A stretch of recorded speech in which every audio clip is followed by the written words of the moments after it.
Өлкөдө кыргыз элинин улуттук музыкалык аспаптары комуз, кылкыяк, темир ооз комуз жасаган усталардын республикалык кароо сынагы өтүп жатат. Анын алгачкысы бүгүн Ош шаарында болуп, ага Ош, Баткен, Жалал Абад облустарынын усталары катышты. Аларга аспаптардын үнүн, сапатын жана көрүнүшүн мурдагылардан өзгөчөлөнтүп жасоо шарты коюлган. Üçöğüne bir gü jassa. Bir жеринде комуз чектилип келип, анан кылгыяк өтүп, ушундай деп атайын чыгармай ачыш керек экен да. Жалал Абад облусунун Нокен районунан келген Таштанбек Сооронбаев сынакка кыргыз жана казак улуттук аспаптардын айкалышкан түрүн жасап келген.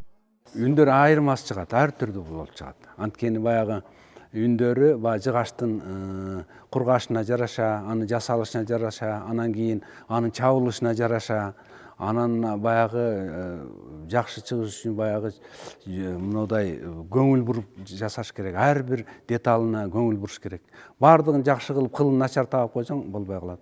Бардыгын жакшы кылып, тепкесин начар капкан туура эмес капкактап койсоң да үн добуш чыкпай калат. Анан кийин баары комуз жакшы болуп, жакшы ойногон адам жок болсо, анда дагы жакшы болбой калат.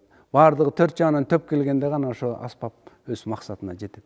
Ал эми Бакай Жумагулов улуттук аспаптардын бири комузду өрүктөн эмес, биринчи жолу гилас жыгачынан жасаганын айтат. Өзүмө да кызык болду, менин устатыма да кызык болду. Экөөбүз чапканда аябай кызыгып, ашыгып, кандай үн чыгат экен, чапкан бүткөндөн кийин дагы кылын тезирээк сала элечи, үнү кандай чыгат экен деп эметтик, аябай шашып. Үнү кадимкидей эле чыгат экен, жакшы шаңшып чыгат экен. Айтып коет го, комузда үн ичкери тартат, анан сыртка чыгып турат дейт да, бул да сыртка чыгып шаңшып турат экен комуз. Анан сырты көрүнүшү дагы кызыл негизи. Буну гилас деп өзүм айтпасам, кээ биркилер билбей деле калат, өрүк комуз экен деп ойлошот, бирок негизи гилас комуздон. Бул сынакты өткөрүүнүн негизги максаты улуттук аспаптарды жасаган усталардын эмгектерин мезгил талабына ылайыкташтыруу. Андан сырткары алардын тажрыйбасын өстүрүп, коомчулукка алып чыгуу болуп саналат.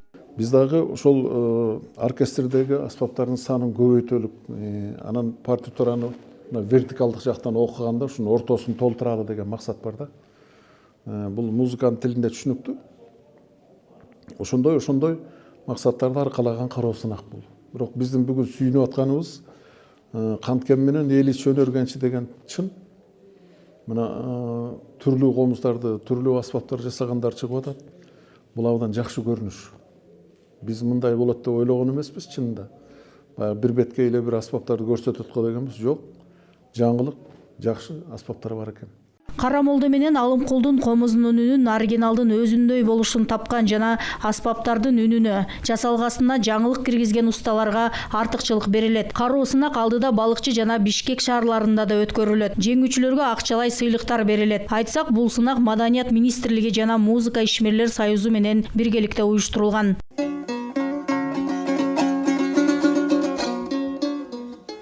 Зыйнат Ибраимова, Бектур Калыбек уулу, ЛТР, Ош шаары.